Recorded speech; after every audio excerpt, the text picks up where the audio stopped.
और भारत के लिए भी जो परिस्थितियां कुछ दिनों पहले तक विपरीत दिख रही थी, अब वो बहुत तेजी से बदल रही। जो ट्रंप भारत को धमका रहे थे, अब उनके सुर बदल गए। पीएम मोदी को जन्मदिन की बधाई देने वालों में सबसे पहले ट्रंप थे। यही नहीं, ट्रंप के दूत ब्रेंडन लिंच दिल्ली पहुंच गए ताकि भारत अमेरिका ट्रेड डील पर बात तेजी से आगे बढ़े।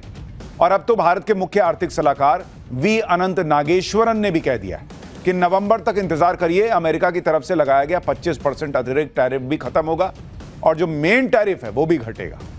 खबर तो यह है कि यही है, लेकिन इससे भी ज्यादा अहम मोदी की उस नीति को समझना है जिसने धीरे धीरे सब कुछ ट्रैक पर ला दिया। अब एक और मामला है इस्लामिक नेटो फोर्स का। यह क्या है, इससे क्यों भारत को सावधान रहने की जरूरत है? क्योंकि पाकिस्तान के इस्लामिक नेटो वाले प्रस्ताव को इस्लामिक देशों के संगठन ने भले खारिज कर दिया हो, लेकिन पाकिस्तान और सऊदी अरब में एक डील हो गई है। तो आज इन सारे मुद्दों पर बात करूंगा। एक्स्ट्रा क्लास की शुरुआत इस रिपोर्ट से। जब दुनिया की राजनीति ग्लोबल इकोनॉमी पर असर डाल रही है, जब ट्रंप नीति ने पूरी दुनिया में खलबली मचा रखी है, जब रूस यूक्रेन युद्ध और मिडिल ईस्ट के तनावों ने दुनिया में शांति की संभावनाओं को गहरे अंधेरे में रखा है, जब सऊदी अरब के साथ पाकिस्तान के रक्षा समझौते को इस्लामिक नेटो फोर्स की बनती हुई तस्वीर माना जा रहा है, तब शांति की, स्थिरता की और आर्थिक सुरक्षा की एक बड़ी उम्मीद नए भारत की ओर है, दुनिया के मित्र पीएम मोदी की। दुनिया के देश भारत के साथ पार्टनरशिप करने को बेताब है। जियोपॉलिटिकल बदलाव में भारत की अहम भूमिका को लेकर इंटरनेशनल मीडिया में कमेंट्री चल रही है। ट्रंप के बदले हुए सुर के बीच भारत अमेरिका की अटकी हुई ट्रेड डील के करीब करीब फाइनल स्टेज में पहुंचने की खबरें हैं। तो क्या भारत यूएस संबंधों में मोदी नीति सफल रही? ट्रंप को अपने रॉन्ग टर्न का एहसास हो गया।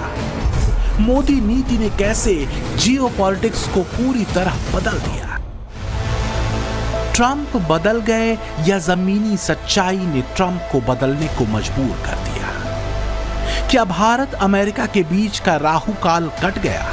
करीब एक महीने में ऐसा क्या हुआ कि दुनिया भर में ट्रंप टैरिफ से आए भूचाल के बीच अचानक भारत के लिए टफ हुए ट्रंप सॉफ्ट हो गए?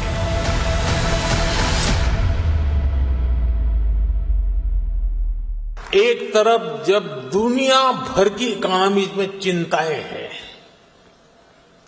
आर्थिक स्वार्थ से पैदा हुई चुनौतियां हैं, उस माहौल में भारत ने 7.8% की ग्रोथ हासिल करके दिखाई है। यही आर्थिक रफ्तार नए भारत का रिपोर्ट कार्ड है। पीएम मोदी का भारतीयों से कमिटमेंट है कि राष्ट्र हित से समझौता कभी नहीं होगा, न सीमा पर न ही आर्थिक मोर्चे पर। तो क्या पीएम मोदी के इसी रुख ने ट्रंप को एक और यू टर्न मारने को मजबूर कर दिया? ट्रंप इतने बेचैन हो गए कि अपने ट्रेड प्रतिनिधि ब्रेंडन लिंच को आनन फानन में उन्हें दिल्ली भेजना पड़ा ताकि भारत अमेरिका के बीच रुकी ट्रेड डील आगे बढ़ सके। अब तक दोनों देशों के बीच 5 दौर की बातचीत हो चुकी है। छठे दौर की बैठक 25 से 29 अगस्त को होनी थी, लेकिन अमेरिकी मनमानी की वजह से भारत ने इसे टाल दिया था। सिर्फ कुछ महीनों या कहें कि कुछ हफ्तों में ही भारत ने दुनिया को यह बता दिया कि हालात कितने भी जटिल हों, लेकिन न तो उसकी नीति बदलेगी, न ईमानदार नियत, न इरादे बदलेंगे और न ही तय लक्ष्य। सुरक्षा से लेकर आर्थिक मोर्चे तक पर मोदी का भारत अपनी शर्तों पर चलेगा, न धौंस सहेगा न झुकेगा, अपना फैसला लेगा और आगे बढ़ेगा। दुनिया में किसी ने भी ऐसा सोचा था कि यूरोपीय यूनियन भारत से ट्रेड डील के लिए अमेरिकी राष्ट्रपति की बात को इग्नोर कर देगा क्या? चीन भारत के साथ स्थिति को सामान्य करने और भारत पर लगे अन्याय से भरे ट्रंप के टैरिफ का खुलकर विरोध कर देगा क्या? क्या किसी ने कल्पना की थी कि जिस लहजे में, जिस अंदाज में अमेरिकी ट्रंप कुछ महीने पहले तक भारत को धमका रहे थे, उनके तेवर एकदम से इतने ढीले पड़ जाएंगे? आखिर ऐसा क्या हो गया? अमेरिका और पश्चिमी एक्सपर्ट कह रहे हैं कि इसके पीछे वजह है मोदी की वो नीति जो स्वतंत्र है, जो भारत की शक्ति और भारतीयों के सामर्थ्य पर कसी हुई है। ट्रंप के तमाम दबाव और 50% टैरिफ थोपने के बाद भी भारत का क्या बिगड़ा? देश की इकोनॉमिक रफ्तार बम रही 8% के करीब। ये कोई मामूली बात तो है नहीं। इसके पीछे मोदी की वो कूटनीति रही जिसने दुनिया के देशों के भारत पर भरोसे को और ज्यादा मजबूत कर दिया। ट्रंप बाकी देशों से कहते रहे, यूरोप से कहते रहे कि भारत पर 100% टैरिफ लगा दो, लेकिन सबने ठेंगा दिखा दिया। इसे कहते हैं नए भारत की ताकत। चाहे रूस से मित्रता की बात हो या चीन से संबंध सामान्य करने की नीति हो, दोनों ही फ्रंट पर मोदी अडिग रहे और अमेरिका के दबाव में नहीं है। 37 बार ट्रंप ने दुनिया में मुनादी की कि उन्होंने भारत पाकिस्तान युद्ध रुकवाया। दुनिया ने नहीं माना। दुनिया ने धैर्य धारण किए, मोदी पर भरोसा किया। तिलमिलाए ट्रंप ने 50% का टैरिफ भारत पर लादा। दुनिया ने कहा यह अन्याय है। चीन तक ने इसका विरोध किया। ट्रंप ने भारत पर दबाव बनाने के लिए मुनीर को दावत उड़वा दी। मुनीर ने अमेरिका से न्यूक्लियर धमकी दी। अमेरिकी एक्सपर्ट ने इस पर भी ट्रंप को कोसा, कहा यह ट्रंप की ऐतिहासिक भूल है।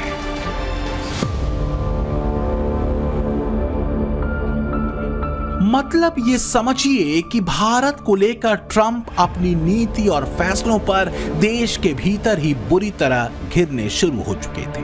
हाल ये है कि ट्रंप टैरिफ पर अमेरिकी सुप्रीम कोर्ट 5 नवंबर को सुनवाई भी करने वाला है। तो क्या ये भी एक वजह है कि कसी कानूनी चूड़ी की वजह से भी ट्रंप के रुख में लचीलापन आया?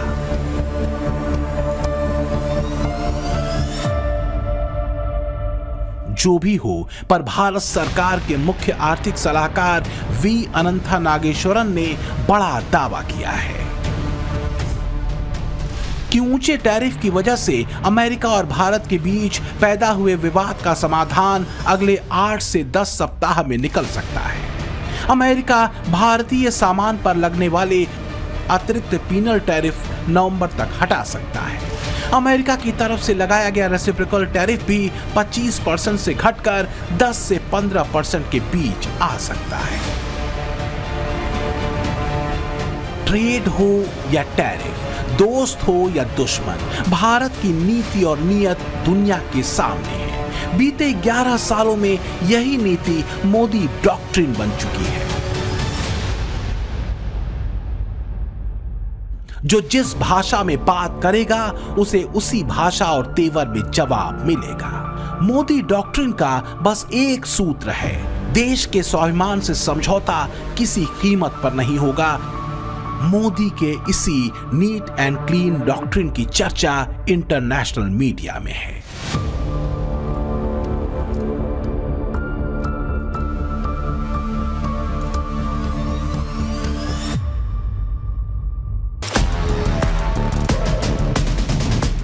नए भारत का यही मिजाज कईयों को खटकता है। नए भारत का लक्ष्य साफ है।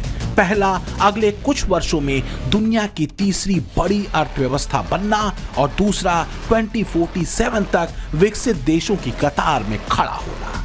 इसके लिए जो सबसे अहम कदम है वो है कारोबार और आत्मनिर्भरता का, यानी विदेशी सामानों पर देश की निर्भरता कम करना और नए देशों और बाजारों तक भारतीय प्रोडक्ट्स को एक्सपोर्ट करना।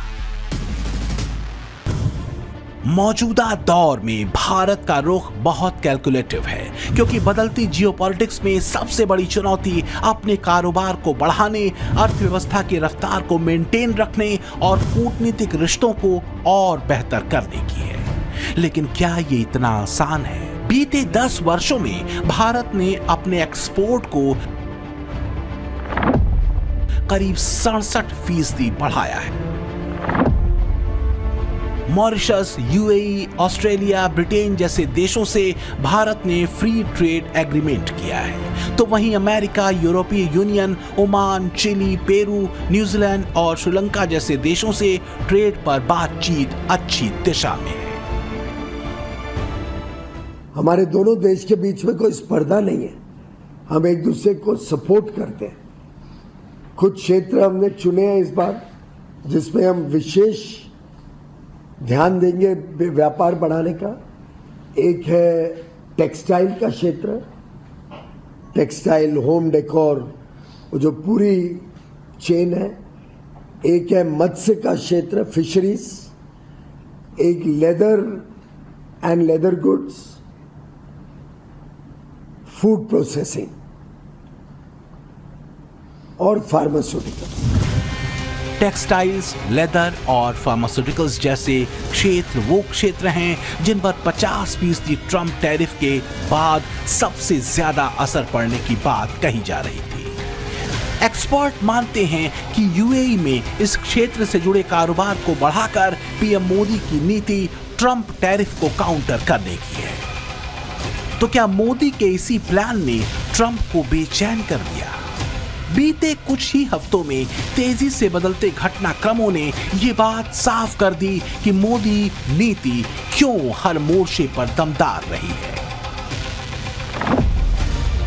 मोदी की रक्षा नीति क्रिस्टल क्लियर है कि भारत की आतंकवाद पर जीरो टॉलरेंस है। अगर आतंकी हमला होगा तो आतंकी आउटफिट पर वो जमकर प्रहार करेगा और राष्ट्र रक्षा से किसी भी कीमत पर समझौता नहीं होगा। तो वहीं कूटनीति का सूत्र है स्वतंत्र विदेश नीति, विश्व बंधुत्व का संदेश और परस्पर हित और समृद्धि। मोदी की अर्थनीति भी दुनिया के सामने स्पष्ट है, जिसके 3 सूत्र हैं। किसानों और पशुपालकों के हितों से समझौता नहीं होगा, आत्मनिर्भर भारत और आयात पर निर्भरता कम करना। 2047 तक विकसित होना है तो भारत को आत्मनिर्भर होना ही होगा। आत्मनिर्भर होने के अलावा भारत के पास कोई विकल्प नहीं है। 140 करोड़ देशवासियों का एक ही संकल्प होना चाहिए, चीप हो या शीप, हमें भारत में ही बनाने होंगे। तो क्या ऐसे ही लक्ष्यों ने दुनिया को नए भारत के मन और मिजाज से रूबरू कराया है? पारंपरिक कारोबार के अलावा मोदी का विजन है नई दुनिया की मॉडर्न टेक्नोलॉजिकल डिमांड के लिए भारत को तैयार करने का। इसमें सबसे अहम है सेमीकंडक्टर यानी चिप क्रांति। भारत ने अपनी पहली semiconductor chip Vikram 32 bit processor तैयार करके ये जता दिया है कि आने वाले समय में दुनिया में वो एक दमदार चिप प्लेयर के रूप में काबिज होने वाला है। भारत अब बैकएंड से निकलकर एक फुल स्टैक सेमीकंडक्टर नेशन बनने की ओर बढ़ रहा है।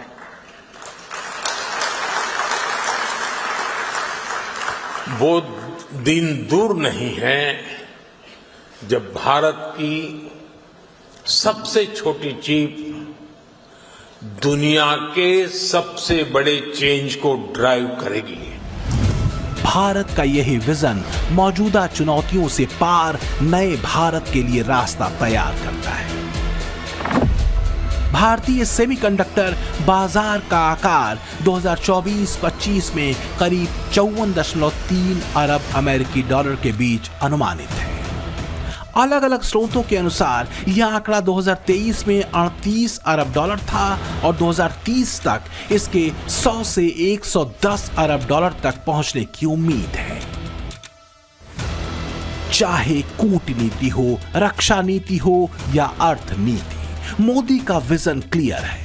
हर चुनौती को पार करना, नए भारत को 2047 के विकसित भारत के ट्रैक पर लगातार बनाए रखना। और ये बात हिंदुस्तान नहीं बल्कि अब दुनिया कह रही है। एक चुनौती और है जो हाल फिलहाल खड़ी हुई है। अब बात उसकी करूंगा क्योंकि इस चुनौती को हल्के में नहीं लिया जा सकता। इजरायल ने कतर पर हमला किया तो पाकिस्तान को मौका मिल गया मुस्लिम ब्रदरहुड वाला कार्ड फेंकने का। दोहा में हुए ओआईसी के शिखर सम्मेलन में पाकिस्तान ने नेटो की तर्ज पर इस्लामिक नेटो बनाने की पेशकश कर डाली। हालांकि बाकी मुस्लिम देश तो पाकिस्तान की फितरत जानते हैं, तो उन्होंने इस पेशकश को कोई बहुत ज्यादा तवज्जो दी नहीं। लेकिन लगता है कि सऊदी अरब पाकिस्तान के झांसे में आ गया। उसने पाकिस्तान के साथ एक ऐतिहासिक रक्षा समझौते पर हस्ताक्षर किए। इस समझौते के तहत किसी एक पर कोई भी हमला दोनों पर हमला माना जाएगा। अब आप समझिए जरा पाकिस्तान के इस खेल को। दरअसल इजरायल का डर दिखाकर उसने एक तरह से अपनी सुरक्षा का इंतजाम इस डील में किया है, क्योंकि ऑपरेशन सिंदूर में जिस तरह से भारतीय सेना ने उसे पीटा है, उसके बाद से पाकिस्तान सदमे में। चीन तुर्की की मदद के बावजूद पाकिस्तान का क्या हाल भारतीय सेना ने किया, यह दुनिया जानती है। कहा यह जा रहा है कि इसी डर के चलते पाकिस्तान ने सऊदी अरब से यह डील की है। सऊदी अरब से भारत के भी गहरे संबंध हैं। सवाल है कि क्या पाकिस्तान के साथ डील करके सऊदी अरब भारत के साथ अपने संबंधों को खराब करेगा क्या? For more of such videos, do like, share and subscribe to ET Now Swadesh.